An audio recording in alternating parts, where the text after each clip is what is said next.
Hey everybody, welcome back, and thank you for taking time to read and or watch slash listen to my recent blog. If you measure it, they will come.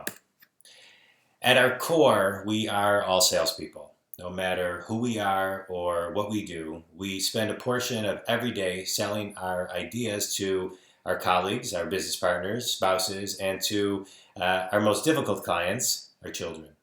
If we really stop and think about it, everything we do revolves around sales.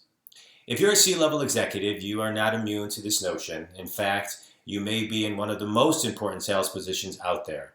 You have to sell your vision and inspire those on your team to bring their best selves to their career every day, to grow and monetize your vision and ultimately your bottom line. Play the numbers game to win. As salespeople, it's important to remember that regardless of how great we think we are, it's always a numbers game at the end of the day. I know that sounds cliche, but it's true. What separates the good from the exceptional is the dedication to the stats, numbers, ratios, and metrics. Measurable stats will grow your business in a tremendous way, and they must never be overlooked. Everything in business should be measurable in one form or another, especially in the science part of your business. This is what is growing your bottom line and making money for you as well as for those around you in the organization. As business people, we must recognize and accept that only those things that can be measured can be improved. Define your metrics. Here are some metrics every C-level executive should require from their division heads and salespeople. These metrics enable those people to manage themselves, which in turn allows you to focus on managing your department head and having an understanding in quick summary of how everyone in the company is performing. Here are a few suggestions. There are many, but here are a few. Calls to contacts, contacts to meetings, meetings to proposals, proposals to closings. The results will vary among your salespeople. However, if a salesperson knows their numbers and sees how to measure their own success, they are more apt to stay the extra 30 minutes one night or come in early the next day.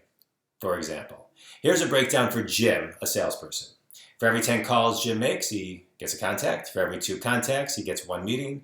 For every 2 meetings, he gets a proposal. And for every 3 proposals, Jim gets a closing. In this scenario, Jim needs 3 proposals to close 1 sale. In order for Jim to close 4 sales a month, he needs to make 12 proposals. To make 12 proposals, Jim needs to attend 24 meetings. To attend 24 meetings, Jim needs to get 48 contacts and make 480 calls. Now, Jim knows how to manage himself, and it is a lot easier for your department head to manage Jim. Jim can now be managed more effectively and manage himself more effectively. You can't raise the bar if there isn't one. If you have an organization that already operates with metrics, ratios, and high standards, then I commend you. A common pitfall I see occurs when complacency sets in and these metrics and ratios are ignored and not discussed. There is no structure or accountability in place to continually raise the bar and make sure people are doing what they say they're going to do to hit those standards. There are company standards, but the salespeople don't own them.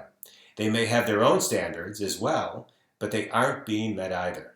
Once they are in place, overseeing them is absolutely critical.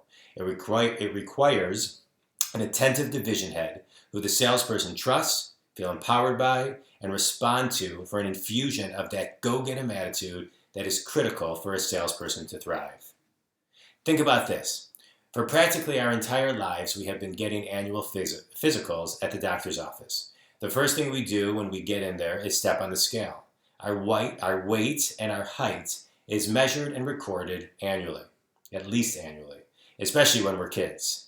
These simple measurements help to determine that we are growing in the right way. Your organization is a growing entity too.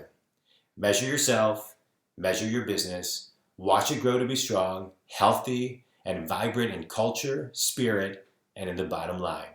And if you need help, then get it. So the question I leave you with is, what's your next step in measuring your business success? This is John Dwoskin. I want you to have a great day, and I want you to always think big.